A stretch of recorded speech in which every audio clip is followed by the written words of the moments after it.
All right, so this demo is going to go through how to create a double exposure video using Adobe Rush. So what I'm going to do first here is I'm going to go down and I'm going to create a new file, and we're going to add media, and I'm going to go to, now I've downloaded images from Pexels, P-E-X-E-L-S, and I'm going to go to import files. Sometimes this freezes up a little bit, so just heads up. But you want to select the video clips that you want to bring in just by tapping them. You shouldn't have to hold down. This is, again, just being a little buggy, but it should, in a second, come up. Let's see. And now I'm adding them in.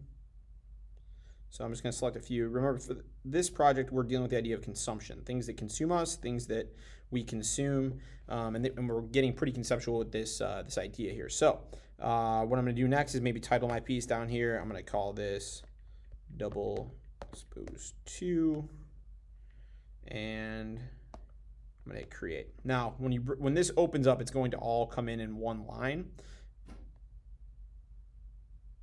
And for some reason, mine is not allowing me to do it, but I'm going to go back to one of my other videos and play with that one. So on this particular video here, you can see I have 4 different clips layered up. Now, when this initially opens up, you're going to see it like probably just on one line like this. I like to open this up so I can see my different layers. I can toggle the eyeballs and have a little more control. So already what I've been doing here is layering up videos. You can kind of see right now I have the city overlaying this guy typing, right? So how I've created that overlay is I've clicked on that layer, I've gone over to my transform tool, the image of the crop, and I played around with opacity. And if I drop that down, I'm going to make that city more see-through, or if I bump it up, and it's going to be less see-through. I can also do that with the hand video layer. So I'm going to go there, and I can play around with opacity there if I want to see that fire slightly behind it. Say the fire, like it's kind of in there, but it's kind of small. So what if I click on that layer, and then I go to my transform for the fire, and now I'm just going to scale that up. Okay, and maybe I want to reposition this. I want this to be a little bit higher up. So I'm going to go to vertical positioning, and I'm just going to maybe move that up into where the hands are. And then I can do other things like rotate, and I can go into advanced, and I can also crop. So say I only wanted to have half of these hands show. I could pull from that left side, and you can see because it's been curved that crop is coming from kind of like a sideways angle, and that's okay. I'm going to go back to my hands now and maybe feather these. So you can see my edge here is a little bit harsh, but if I push this up, I'll soften that and kind of blend those hands in so you don't see that as quite as much. Even like the crop there kind of gets blended a little bit too. So, and then, all right, looking kind of cool. So what if I go over here then, and all right, now we're seeing just the TV image. And so I'm going to maybe scale that up. I'll click on the TV, and I will go to width and just pull that up.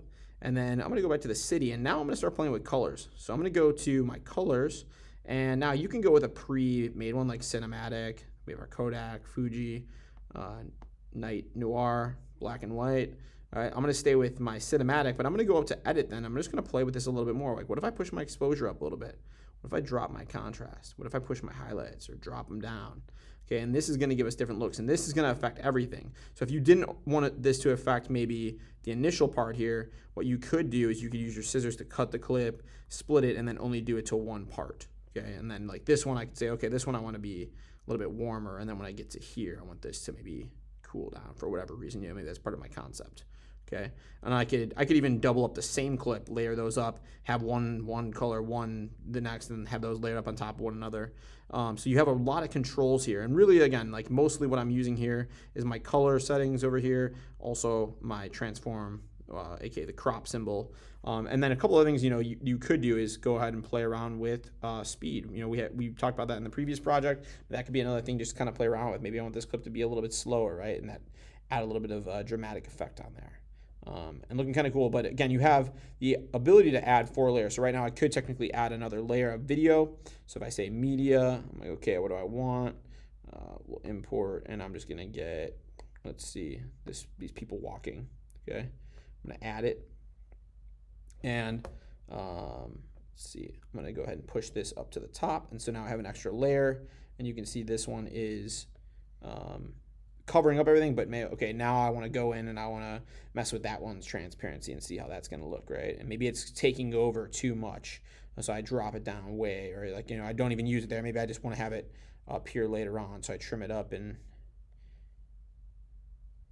move it so it doesn't play until later, and then it transitions from the city right into those people walking, right? And I could put those even next to each other if I wanted to, or I could layer this up over top. Another thing you could play around with is exporting your entire